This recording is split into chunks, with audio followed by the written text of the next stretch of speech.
Chapitre 24. Mensonges sur les vérités bibliques. La Bible nous dit que la période de tribulation sera une période de tout ce qui concerne le comportement des gens.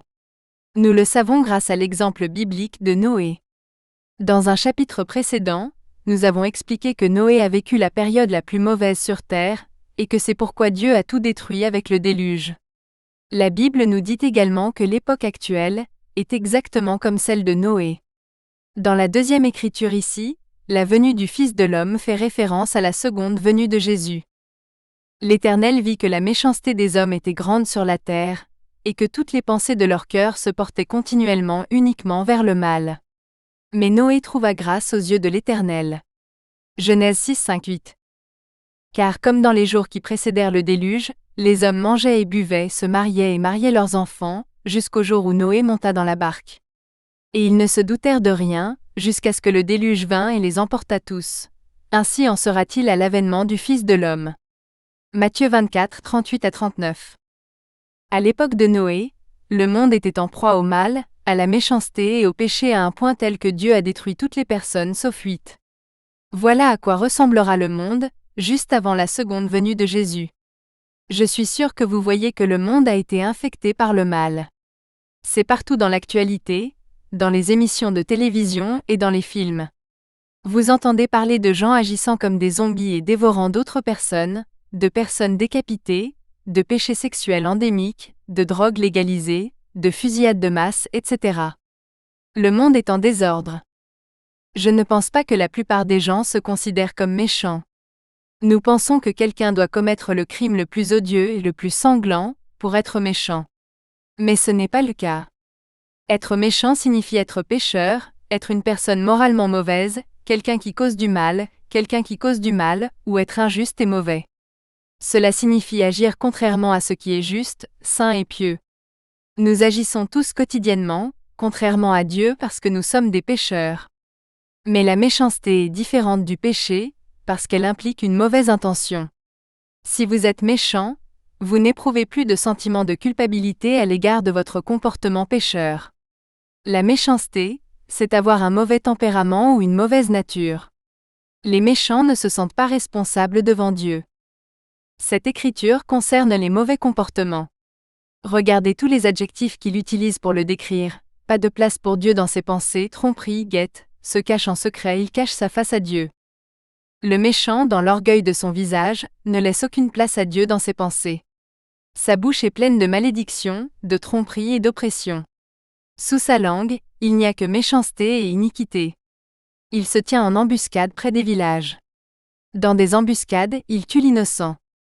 Ses yeux sont secrètement fixés sur les faibles. Il se cache en secret comme un lion dans son embuscade. Il se tient en embuscade pour attraper les faibles. Il attrape les faibles lorsqu'il les attire dans son filet. Les faibles sont écrasés.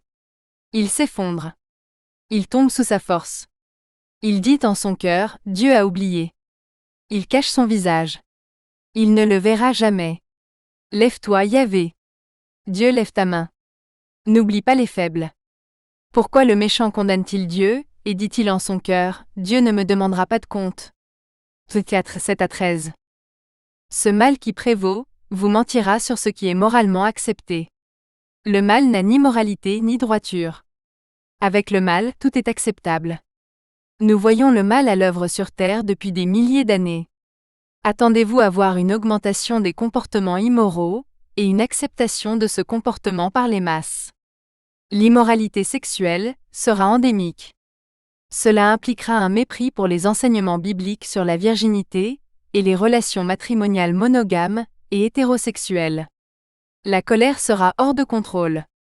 Vous serez témoin d'une augmentation de la violence, des meurtres et de la rage, pour lesquels vous entendrez toutes des justifications. De nombreux crimes resteront probablement impunis, et des actes qui étaient autrefois considérés comme des crimes seront probablement légalisés et considérés comme acceptables. Cette écriture nous dit que l'anarchie est déjà à l'œuvre, mais secrètement.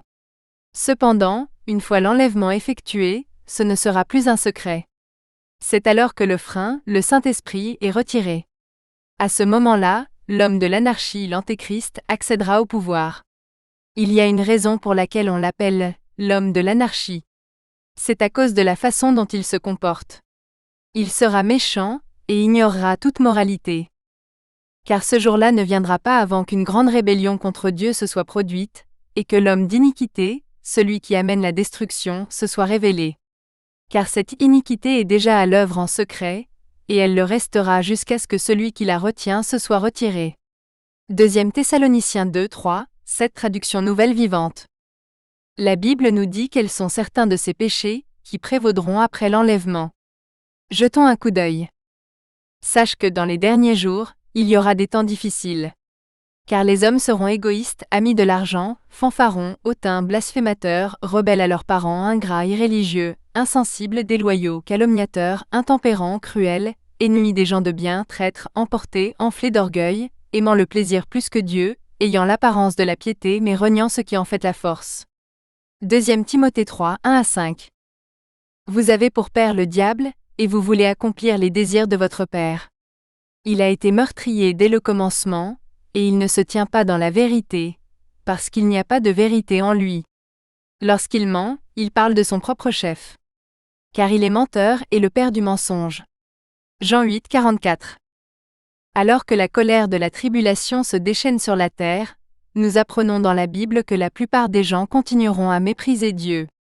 Ce sont les péchés dont ils refusent de se repentir. Hors de la ville sont les chiens, les sorciers, les impudiques, les meurtriers, les idolâtres et tous ceux qui aiment vivre dans le mensonge. Apocalypse 22, 15 traduction nouvelle vivante. Le reste des hommes qui n'ont pas été tués par ces fléaux, ne se sont pas repentis des œuvres de leurs mains, de ne pas adorer les démons et les idoles d'or, d'argent, d'airain, de pierre et de bois, qui ne peuvent ni voir, ni entendre, ni marcher. Ils ne se sont pas repentis de leur meurtre, de leur sorcellerie, de leur immoralité sexuelle, ni de leur vol. Apocalypse 9, 20-21. Les gens furent brûlés par une chaleur intense et blasphémèrent le nom de Dieu, qui a pouvoir sur ces fléaux. Ils ne se repentirent pas, et ne lui rendirent pas gloire. Apocalypse 16, 9. Ces récents titres mettent en lumière notre moralité en tant que société. On dirait que le péché est déjà endémique chez moi. 9 États autorisent désormais le meurtre des bébés jusqu'à la naissance, après que l'Illinois ait légalisé tous les avortements. Le Sénat rejette le projet de loi Né vivant, alors que les partisans de l'avortement relancent le débat sur l'avortement tardif. Le Massachusetts devient le 16e État à interdire la thérapie de conversion pour les jeunes gays. Poursuite attendue. Les démocrates du Texas cherchent à interdire le christianisme en utilisant de soi-disant lois antidiscrimination. Le diffuseur public du Canada diffuse son documentaire, célébrant les enfants travestis. Whole Foods sponsorise l'heure du conte Traîner Reine pour endoctriner les enfants atteints de perversion, de pédophilie et de transgenre. Le nationalisme chrétien blanc, et non la laïcité, détruit l'Amérique. L'affaire Epstein n'est pas une exception. Le trafic sexuel d'enfants est omniprésent aux États-Unis. L'arrestation de Jeffrey Epstein n'est que la pointe de l'iceberg. La traite des êtres humains est le crime qui connaît la croissance la plus rapide au monde. 1,1 milliard de dollars de cocaïne, déguisée en soja, saisie par les autorités allemandes. Des responsables américains ont saisi 16 tonnes de cocaïne, d'une valeur de plus d'1 milliard de dollars à Philadelphie. Il y a eu plus de fusillades de masse que de jours cette année. 29 pays où le mariage homosexuel est officiellement légal. 27 personnes brûlées vives alors que les actes de violence extrême se multiplient au Mexique. Tout comme à l'époque actuelle, vous serez qualifié de raciste, de fanatique et de haineux si vous vous opposez aux nouvelles normes culturelles que l'Antéchrist promouvra. Sachez que Jésus et les prophètes ont été détestés pour les mêmes raisons, et que Jésus a une récompense au ciel qui vous attend parce que vous l'endurez. Heureux serez-vous lorsqu'on vous haïra, lorsqu'on vous exclura, qu'on vous raillera et qu'on rejettera votre nom comme infâme à cause du Fils de l'homme. Réjouissez-vous en ce jour-là, et tressaillez de joie. Car votre récompense sera grande dans le ciel. Car c'est ainsi que leur Père traitait les prophètes. Luc 6, 22-23. Continuez à obéir à Dieu, quels que soient les changements qui surviennent dans la loi ou aux yeux de la société. La façon dont vous vivez en dit long, et peut communiquer la vérité de Dieu. Notez que Pierre dit que lorsque les dirigeants juifs l'ont entendu dire la vérité, cela les a touchés au cœur. Le souverain sacrificateur les interrogea. Ne vous avions-nous pas formellement défendu d'enseigner en ce nom-là? Voici, vous avez rempli Jérusalem de votre enseignement, et vous voulez faire retomber le sang de cet homme sur nous. Pierre et les apôtres répondirent, il faut obéir à Dieu plutôt qu'aux hommes. Le Dieu de nos pères a ressuscité Jésus, que vous avez fait mourir, en le pendant au bois. Mais en entendant cela, ils furent vivement touchés et résolurent de les faire mourir. Ayant convoqué les apôtres, ils les battirent, leur défendirent de parler au nom de Jésus, et les laissèrent partir. Actes 5, 27 à 30, 33, 40. C'est vraiment le but de l'opposition contre vous. C'est parce que lorsque vous avez mis votre foi en Jésus-Christ, et que son Saint-Esprit vit en vous, vous devenez son ambassadeur sur terre. Vos actions, votre comportement et vos paroles blessent tous les gens qui ne connaissent pas la vérité. Au lieu de répondre à cette discipline en se repentant, ils endurcissent leur cœur et vous affligent encore plus, vous et Dieu. Ne soyez pas surpris de voir des sanctions être imposées, si vous allez à contre-courant. Des sanctions comme être banni des réseaux sociaux, perdre votre emploi ou être poursuivi en justice. Voici quelques titres d'actualité pour illustrer à quel point cela est réel aujourd'hui. Cela empirera, après l'enlèvement, et pendant la période de tribulation. ABC menace de cesser ses activités en Géorgie, si une nouvelle interdiction de l'avortement entre en vigueur. Jack Phillips fait face à un 3e procès pour refus de préparer un gâteau de transition entre les sexes. Un docteur chrétien poursuit le gouvernement britannique après avoir été licencié pour avoir refusé d'utiliser des pronoms transgenres. Un étudiant expulsé de l'université pour avoir cité la Bible. YouTube bloque la publicité avec le mot-clé chrétien et la qualifie de contenu inacceptable. Facebook a temporairement banni l'évangéliste Franklin Graham du site. Twitter interdit aux organisations pro-vie de diffuser des publicités pro-vie. Le joueur de rugby australien licencié Israel Folau poursuit la fédération et affirme que son contrat a été illégalement terminé en raison de ses croyances chrétiennes. Si être traité de bigot signifie que je défends mes convictions, je le prends comme un insigne d'honneur.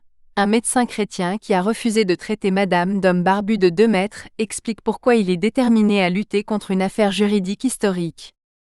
Regardez ce qui s'est passé en Chine, avec son système de crédit social comme exemple de ce qui s'en vient. Le système de crédit social chinois est utilisé par des millions de personnes depuis 2014 et devrait devenir obligatoire en 2020. Le pays collecte une tonne de données sur chaque personne, notamment les finances, les réseaux sociaux, les dossiers médicaux, les achats en ligne, les questions juridiques avec qui chaque personne s'associe, combien de temps vous jouez à des jeux vidéo et les images des caméras de surveillance, pour n'en nommer que quelques-uns.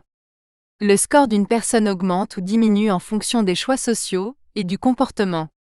Il s'agit d'encourager un comportement spécifique. Ils veulent rendre la tâche difficile aux personnes qui ne correspondent pas à ce qu'ils considèrent comme un comportement approprié pour vivre dans leur société. Les personnes ayant un faible score sont soumises à des restrictions de voyage, se voient refuser des possibilités d'éducation, ne peuvent pas accéder à certains emplois et peuvent même se voir retirer leur animal de compagnie. Ce type de système n'est pas loin de la réalité pour la plupart d'entre nous, sur la planète. Découvrez ces titres récents. Des experts exhortent l'Union européenne à interdire les systèmes de classement du crédit social, conçus par l'intelligence artificielle. Lynn vient de devenir orwellienne envers les utilisateurs japonais, avec son système de notation du crédit social. L'Occident pourrait être plus proche du système chinois de notation du crédit social, que vous ne le pensez. Pourquoi les nouveaux scores de réputation de Facebook pourraient être un tueur de liberté? La Silicon Valley construit-elle un système de crédit social à la chinoise? Imaginez maintenant Satan, la définition même de la méchanceté, contrôlant totalement un système de crédit social comme celui de la Chine. Rappelez-vous que le système de Satan inclut le contrôle total de l'économie avec la monnaie et le marque mondiaux. Comme je l'ai mentionné au chapitre 23, concernant la manière de combattre les mensonges sur Jésus, les mêmes principes s'appliquent ici. Combattez l'immoralité en lisant votre Bible, et en comprenant le désir de Dieu que vous viviez une vie sainte. Si vous avez mis votre foi en Jésus, sachez que rien de ce que vous avez fait, et que personne, pas même Satan lui-même, ne peut vous soustraire à la protection de Dieu. Dans ces versets, les anges, les principautés et les puissances font tous référence à Satan et à son armée d'anges déchus. Car j'ai l'assurance que ni la mort ni la vie, ni les anges ni les dominations, ni les choses présentes, ni les choses à venir, ni les puissances, ni la hauteur, ni la profondeur, ni aucune autre créature ne pourra nous séparer de l'amour de Dieu manifesté en Jésus-Christ notre Seigneur. Romains 8, 38-39. Si vous êtes croyant, vous pouvez certainement continuer à adopter le comportement de votre choix. Cependant, ce n'est pas rentable pour vous. Le péché vous sépare de Dieu. En continuant à vivre une vie remplie de péché, vous continuez à vous séparer de Dieu. Ce n'est pas non plus rentable pour les personnes qui vous sont chères. Comment connaîtront-ils Jésus, et seront-ils sauvés si vous continuez à agir comme si vous apparteniez à Satan? Comme nous le dit l'apôtre Paul, revêtez votre nouvelle nature semblable à Dieu et sainte. Vous dites « tout m'est permis », mais tout n'est pas bon pour vous. 1 Corinthiens 10, 23 traduction nouvelle vivante. Puisque vous avez entendu parler de Jésus et appris la vérité qui vient de lui, rejetez votre ancienne nature pécheresse et votre ancien mode de vie, corrompu par la convoitise et la tromperie. Laissez plutôt l'esprit et renouvelez vos pensées et vos attitudes. Revêtez votre nouvelle nature, créée à l'image de Dieu, véritablement juste et sainte. Éphésiens 4, 21-24 traduction nouvelle vivante. Développez une relation forte et étroite avec Dieu, et soyez une lumière parmi la méchanceté obscure qui vous entoure. Soyez un ambassadeur de Jésus qui le rend fier, et qui attire les autres à lui afin qu'ils puissent eux aussi être sauvés. Vous êtes la lumière du monde. Une ville située sur une montagne ne peut être cachée. On n'allume pas non plus une lampe pour la mettre sous un boisseau, mais sur un chandelier. Ainsi elle brille pour tous ceux qui sont dans la maison. De même, que votre lumière brille devant les hommes, afin qu'ils voient vos bonnes œuvres et glorifient votre Père qui est dans les cieux. Matthieu 5, 14-16.